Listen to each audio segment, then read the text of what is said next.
ఉన్నారు కదా, బయట కూడా బయట కూడా ఉన్నారు. జనసేన బాల్ గ్లాస్ వేసి మా అన్నయ్య ఉదయం గెలిపించింది సార్.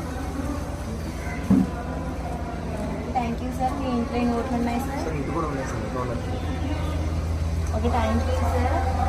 మన ర్యాబిట్ నెంబర్ 9 సార్.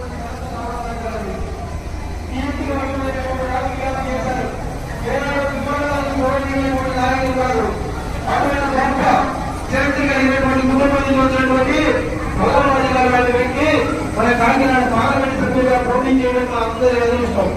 మనందరూ ప్రవర్తించే